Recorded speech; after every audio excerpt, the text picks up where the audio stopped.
एक माँ जिसने अपने खून पसीने से 4 बच्चों को पाला, उनकी हर जरूरत मिटाई, हर इलाज के लिए भीख मांगी, और फिर वही बच्चे जिनको उसने दुनिया दी, एक दिन घर की छत से उसे बाहर धकेल देते हैं। सोचो, वो माँ जिसने रातों को जागकर उनके सपनों को सींचा, क्या वो माँ भी इंसान नहीं थी? क्या बेटे अपनी माँ को भूल जाते हैं?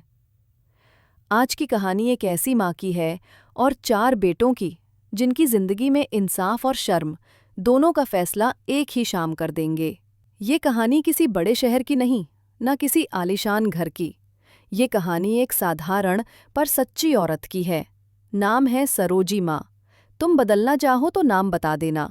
बचपन से ही मुश्किलों में पली, पर उसने कभी हार नहीं मानी।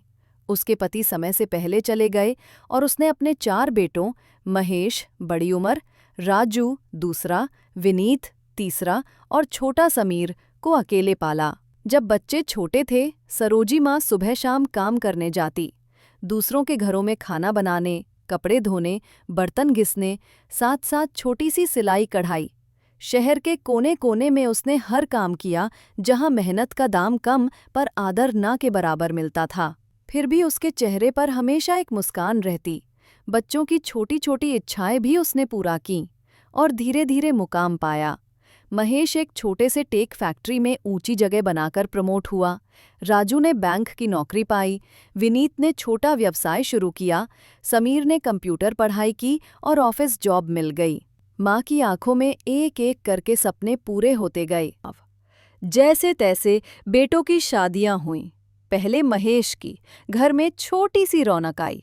दूल्हा दुल्हन थे, पर साथ में आई एक लड़की, सीमा, जिसकी मुस्कान के पीछे कुछ अलग था। पहले सब ठीक रहा, फिर राजू की शादी हुई। उसकी पत्नी का नाम रीना। दोनों पत्नियां शुरू शुरू में विनम्र दिखीं, मिलने पर शर्माईं, पर धीरे धीरे उनके व्यवहार में बदलाव आने लगे, खासकर घर के काम और माँ के साथ बातचीत में। छोटे मोटे तकरार शुरू हुए।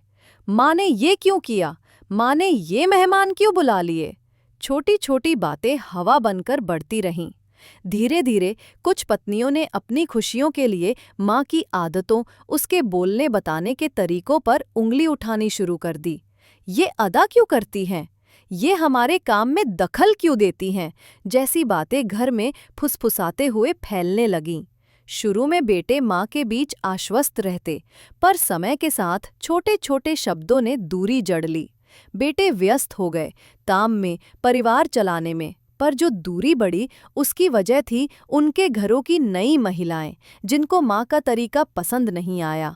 एक शाम ऐसा हुआ, सीमा और रीना दोनों ने मिलकर एक बात पर जोर दिया, अब तो हमारी नई व्यवस्था होगी, घर में पुरानी चीजें नहीं चल सकती।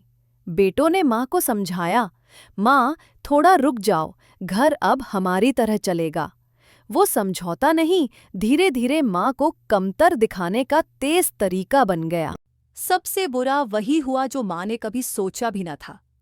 एक दिन बेटों ने मिलकर माँ को घर से बाहर निकाल देने का फैसला कर लिया। उन्होंने तर्क दिए, माँ अब बूढ़ी हो गई है, खर्चा बढ़ रहा है, शादी के बाद हम सब की अपनी जिम्मेदारियां हैं। पर असल मुद्दा यह था कि बहुएं घर को अपनी नज़र से बदलना चाहती थीं, और माँ उन बदलावों की राह में बाधा बन रही थी।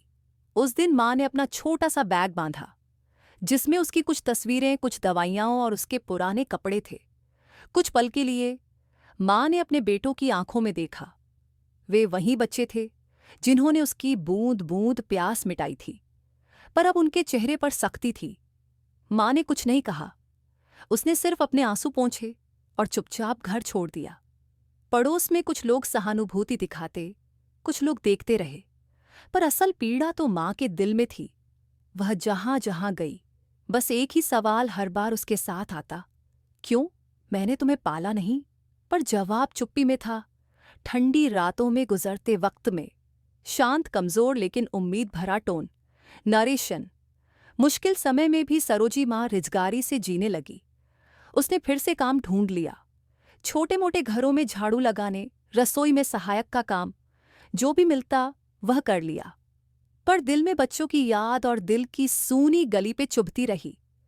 वह कभी कभी सोचती, क्यों मेरे बेटे मुझे भूल गए?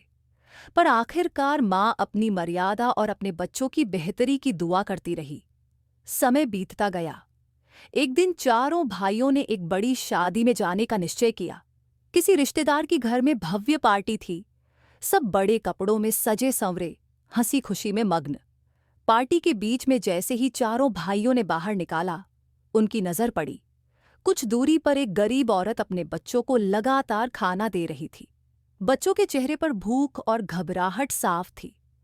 माँ ने देखा कि वह गरीब औरत किसी तख्ते के पास बैठकर उल्टी सी हालत में बच्चों को खाने के लिए दे रही है।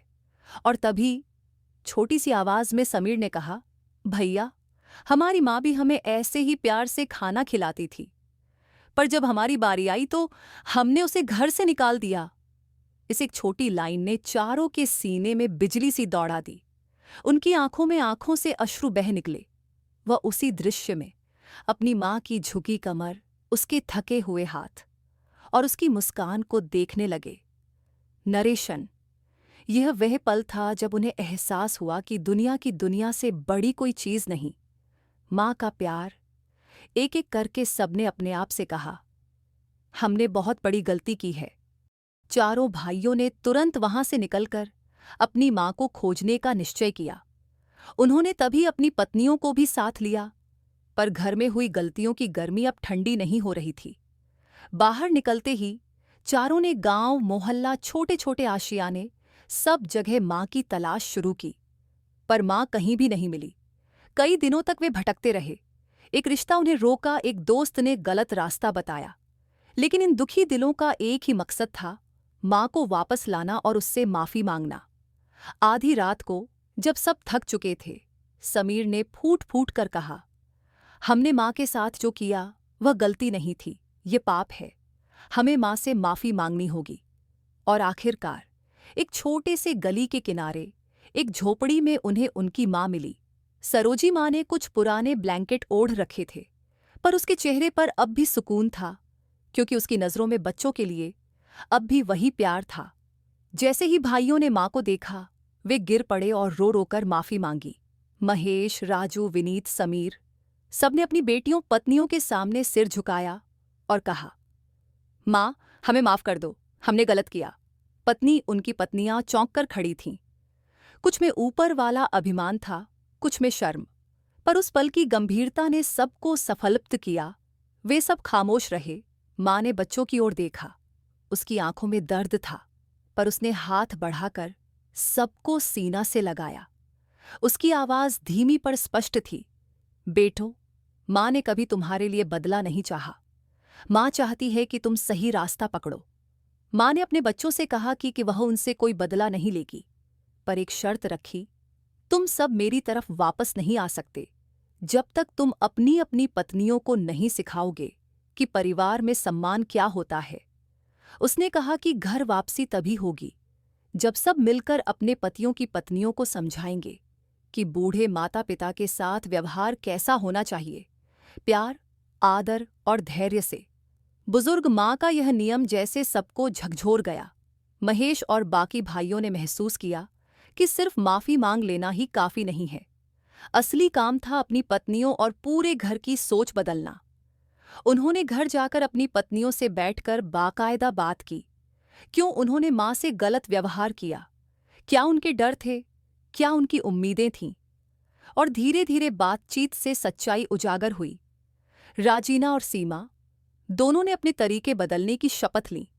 पहले उन्हें अपनाए गए समाजी मानदंड और अपने अहंकार ने ऐसी दूरी बनाई थी, पर अब वे माँ के सामने झुककर माफी मांगने लगीं। उन्होंने सीखा कि परिवार बनाने का मतलब सिर्फ सामान बांटना नहीं, बल्कि जज्बातों का आदर करना भी है। और धीरे धीरे घर में फिर से वही गर्माहट आई। माँ वापस घर आई, खड़ी रही, पर इस बार बच्चों और बहुओं ने उसके पैर छुए। उसने सबको आशीर्वाद दिया। कुछ महीने बाद घर में सब कुछ वैसा ही नहीं था, पर रिश्तों में जो मिठास थी वह अधिक सच्ची थी। बहुएं अब माँ को अपने जीवन की अहम हिस्सा मानने लगीं। नजरों में सम्मान था और बातचीत में धैर्य। इस कहानी का असली संदेश यह है, माँ का प्यार लाजवाब होता है, पर बेटे बेटियां भी रिश्तों की कदर करना सीखें। जो माँ तुम्हें पाला तुम्हारे सपने संजोए। उसकी मेहनत को भूल जाना जीवन की सबसे बड़ी भूल है। रिश्ते केवल अधिकार और कर्तव्यों पर नहीं टिकते, वे आदर, समझ और उपस्थिति पर टिकते हैं। अगर कभी तुम्हारे घर में भी ऐसा कुछ हो, रुक जाओ, वक्त लेकर सोचो, अपनी माँ की आंखों में देखो। क्या वहां प्यार नहीं है?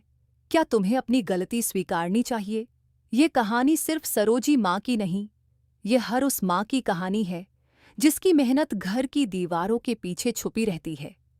माँ को प्यार दो, उनका सम्मान करो, क्योंकि एक दिन वही हाथ तुम्हें अकेले अंधेरे से निकाल लेंगे।